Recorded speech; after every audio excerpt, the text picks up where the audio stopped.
नमस्कार। आज की हमारी चर्चा सार्वजनिक रूप से उपलब्ध जानकारी पर आधारित है। यह किसी भी तरह की निवेश सलाह नहीं है। कोई भी निवेश निर्णय लेने से पहले अपने वित्तीय सलाहकार से परामर्श करना बहुत जरूरी है, क्योंकि हम कोई भी सिफारिश करने के लिए अधिकृत नहीं है। तो चलिए, आज हम एक ऐसी कंपनी की कहानी में उतरते हैं जो कह सकते हैं कि एक दौराहे पर खड़ी है। एक तरफ है सालों का तगड़ा मुनाफा और कर्ज मुक्त बैलेंस शीट, मतलब तिजोरी भरी हुई है, और दूसरी तरफ है ठहरी हुई ग्रोथ।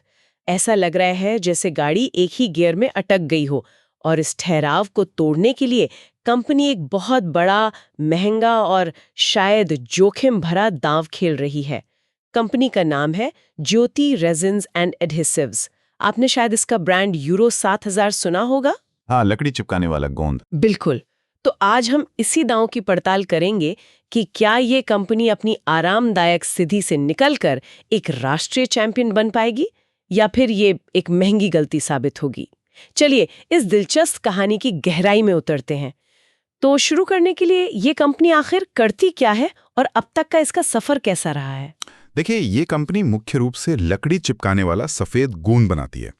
इसका पूरा फोकस बढ़ई मतलब कारपेंटर्स और जो छोटे हार्डवेयर स्टोर्स होते हैं उन पर रहा है। अच्छा।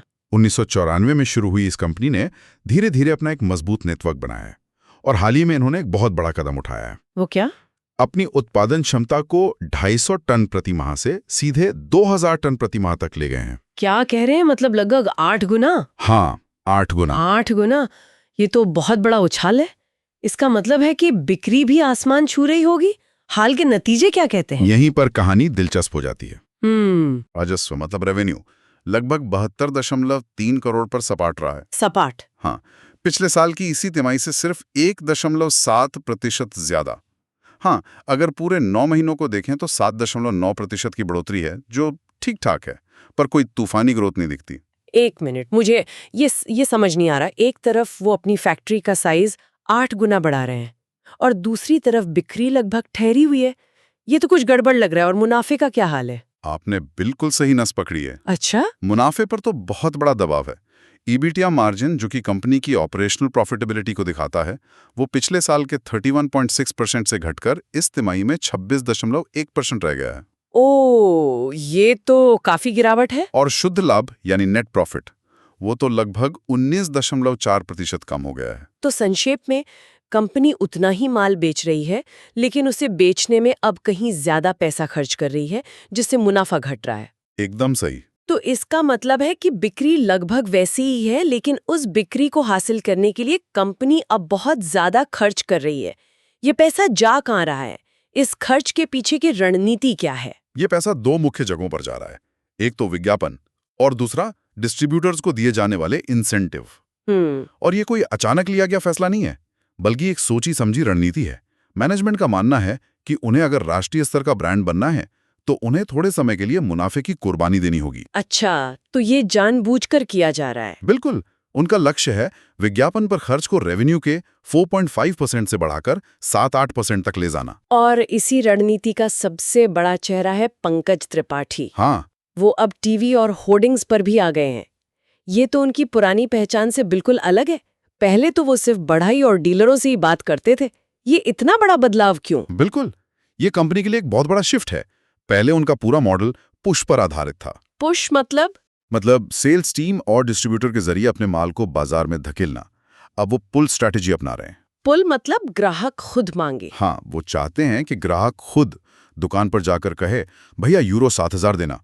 और उनका सबसे बड़ा दाव है पंकज त्रिपाठी। उनके चुनाव में कुछ खास बात है? बहुत खास। ये सिर्फ किसी बॉलीवुड स्टार को साइन करना नहीं है। पंकज त्रिपाठी की जो एक ईमानदार, जमीन से जुड़ी हुई छवि है, वो सीधे तौर पर उस बढ़ई और छोटे शहर के ग्राहक से बात करती है जिस पर कंपनी की नजर है। सही बात है। उनकी एक विश्वसनीयता है। बिल्कुल। ये एक बहुत सोचा समझा कदम है। ग्लैमर से ज्यादा भरोसे पर खेला गया दाव है।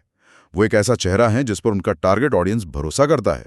ठीक है, रणनीति तो समझ आ रही है, लेकिन एक सवाल मेरे मन में अभी भी है। पूछिए। एक तरफ आप कह रहे हैं कि मुनाफा घट रहा है, और दूसरी तरफ वो मार्केटिंग पर इतना पैसा खर्च कर रहे हैं। ये तो जलती आग में घी डालने जैसा नहीं है। क्या उनके पास इतना पैसा है भी कि वो ये सब कर सके? ये इस कंपनी का सबसे मजबूत पक्ष है अच्छा। और यही इस कहानी का सबसे दिलचस्प मोड़ भी है। कंपनी पूरी तरह से कर्ज मुक्त है, 0 डेट। 1 रुपए का भी लोन नहीं है। और उससे भी बड़ी बात, उनकी बैलेंस शीट पर लगभग 170 करोड़ रुपए का कैश और बैंक बैलेंस पड़ा हुआ है। 170 करोड़ कैश। तो मतलब उनके पास इस पूरी महंगी रणनीति को फंड करने के लिए अपनी खुद की तिजोरी में पैसा है। उन्हें किसी बैंक या निवेशक के पास जाने की जरूरत नहीं है। एकदम सही। वे अपने आंतरिक संसाधनों से ही इस बड़े रणनीतिक बदलाव को फंड कर सकते हैं। वाह। और ये कैश आया कहां से? ये उनके मूल बिजनेस की ताकत से आया है। मतलब सिर्फ गोंद बेचने का जो उनका काम है वो कितना लाभदायक है। उनका यूनिट इकोनॉमिक्स कमाल का है। ग्रॉस मार्जिन लगभग 72% है। 72%। हाँ, आसान भाषा में अगर वो 100 रुपए का गोंद बेचते हैं तो उसे बनाने में सिर्फ 28 रुपए लगते हैं, और बाकी 72 रुपए मुनाफे के लिए। इसी वजह से कंपनी ने ऐतिहासिक रूप से 30 से 40% से ज्यादा का रिटर्न ऑन इक्विटी दिया है। अच्छा, तो आरओई का मतलब क्या हुआ आम भाषा में? इसका मतलब है कि शेयर धारकों के लगाए हर 100 रुपए पर यह कंपनी 30 से 40 रुपए कमा रही थी। अच्छा। और उनका आरओसीई यानी रिटर्न ऑन कैपिटल एम्प्लॉयड, जो कंपनी में लगे कुल पैसे पर रिटर्न को मापता है, वो भी 40% से ऊपर रहा है। ये आंकड़े बताते हैं कि इनका बिजनेस मॉडल कितना दमदार है। उनका मुख्य उत्पाद एक तरह की कैश मशीन है जो अब इस बड़े विस्तार और विज्ञापन के दाव को फंड कर रही है। पैसा तो है, लेकिन मुझे बैलेंस शीट में एक बात खटक रही है। इतना कैश होने के बावजूद उनका पैसा बाजार में भी तो बहुत फंसा हुआ है। मैंने उनके वर्किंग कैपिटल के आंकड़े देखे हैं और वो काफी ज्यादा हैं। हाँ, ये एक ध्यान देने वाली बात है और एक संभावित जोखिम भी। उनके ट्रेड रिसीवेबल्स मतलब जो उधारी बाजार में है। बिल्कुल, व्यापार से मिलने वाली उधारी काफी ज्यादा है। सरल शब्दों में कंपनी ने माल तो अपने डिस्ट्रीब्यूटर्स को बेच दिया है, लेकिन उसका पैसा अभी तक वापस नहीं आया है। तो पैसा फंसा हुआ है। हाँ, जब तक कंपनी अपने गढ़ में काम कर रही थी तब तक ये मैनेजेबल था, लेकिन अब जब वो नए राज्यों जैसे उत्तर प्रदेश और दिल्ली में तेजी से विस्तार कर रहे हैं तो ये जोखिम बढ़ सकता है। क्योंकि नए डिस्ट्रीब्यूटर्स को ज्यादा उधार देना पड़ता होगा। बिल्कुल। तो मतलब एक तरफ कैश का पहाड़ है और दूसरी तरफ बाजार में फंसा हुआ पैसा भी बढ़ रहा है। ये एक अजीब संतुलन है। इन सब के अलावा क्या कोई और भी चुनौतियां हैं जिनका कंपनी सामना कर रही है? 2 मुख्य चुनौतियां हैं। पहली, बढ़ती प्रतिस्पर्धा। मैनेजमेंट ने खुद माना है कि मुकाबला कड़ा हो गया है। बाजार में और भी बड़े खिलाड़ी हैं।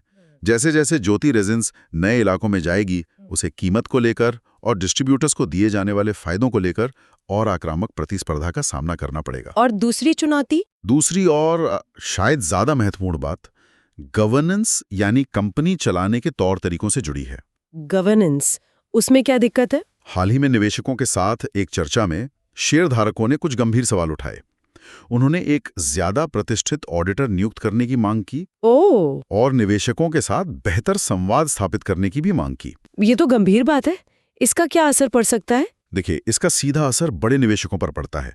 जो बड़े बड़े फंड्स होते हैं, जिन्हें हम इंस्टीट्यूशनल इन्वेस्टर कहते हैं, वो इन छोटी छोटी चीजों पर बहुत ध्यान देते हैं। अच्छा। अगर उन्हें कंपनी के ऑडिटर या उसके बात करने के तरीके पे पूरा भरोसा नहीं हुआ तो वो पैसा लगाने से हिचकिचाएंगे, चाहे कंपनी कितनी भी अच्छी क्यों ना हो। और मैनेजमेंट ने क्या कहा इस पर? मैनेजमेंट ने इन चिंताओं को स्वीकार तो किया है, लेकिन इस पर वो क्या कदम उठाते हैं ये देखना बाकी है। ठीक है, तो चुनौतियां भी स्पष्ट है।